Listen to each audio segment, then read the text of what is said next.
but it actually, you might say, had a bit of an academic start to it recently. Well, recently, 1970.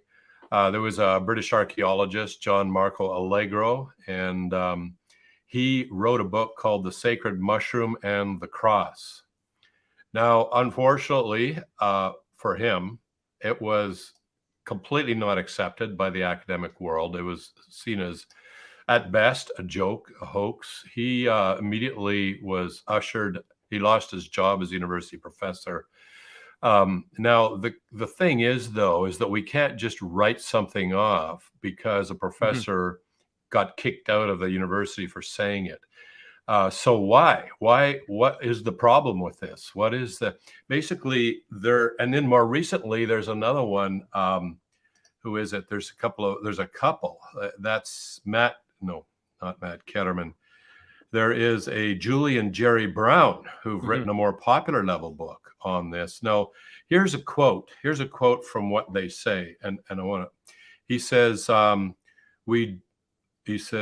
we have no smoking gun evidence of this, but there is a plausible argument that if you interpret these enigmatic statements in the Bible, one could draw the hypothesis that they are about a sacred plant. Now, let's just pause there for a second.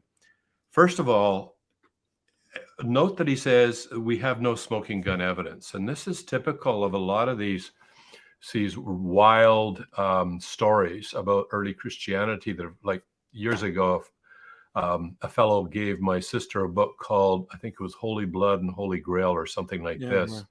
Yeah, and he said, yeah, I read that too. And he says, oh, this will destroy your faith. So I thought, well, I better read this then. That's a great opener. This will destroy everything you believe in. Yeah, give it. Like when I hear that, I just got to get my hands on it. So I read it very carefully. And what I was looking for, it was very entertaining, but what I wanted to look for, so what evidence is, where's the evidence? And there was zero evidence.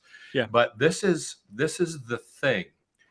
Whenever you have no evidence to keep somebody accountable, their imagination can just run wild. And this often happens in history. And we have many examples in history and in recent times of people's letting their imagination run wild because there's no actual evidence on that particular thing.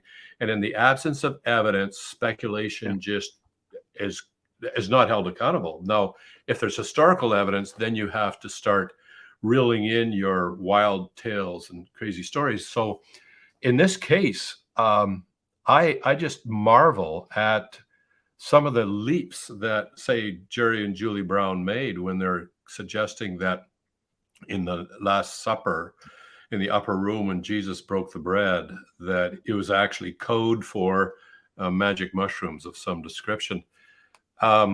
Wow, like I think if you're going to critique or come up with an amazing wild story about anything, you had better research the thing you're talking about first. And in this case, it's take a look at what the Bible has to say, the history of the Jewish people, early Christianity, and what that Passover meant. And it was very clearly to be unleavened bread. It's stipulated it had to be bread, no leaven in it, and it was to be drunk with wine. Those were the two aspects of the Passover supper. This is not what magic mushrooms, really? Like what happened to the careful instructions about making sure this is unleavened bread? Secondly, there's a word in the New Testament sometimes translated as sorcery, and it's never spoken of in a positive light. But I just here's what the Bauer BDAG, that's the best lexicon you can get on first century Greek right now. So what is that word? First of all, there's a verse in Revelation 9:21 that says that people who did not turn away from murders, nor their sorceries, nor their immorality, etc., will not have eternal life. So what is that Greek word? It's pharmakon, and it has about 3 different meanings. And one of them used here is a drug used in controlling medium, magic potion, charm, that sort of thing. It can also be a healing remedy. It can be a positive thing, but it's not being spoken of here in positive light. So this idea of using some sort of magic mushrooms or cannabis or whatever to give yourself some sort of spiritual high is strictly spoken against in early Christianity and even before Christianity. So it's not only, it's bad enough if there was no evidence and then making up this story about Christianity's origin being, magic mushrooms. But it's even worse when you realize, oh no, there's some pretty strong beliefs in the Bible and in early Christianity that strictly forbid this sort of thing.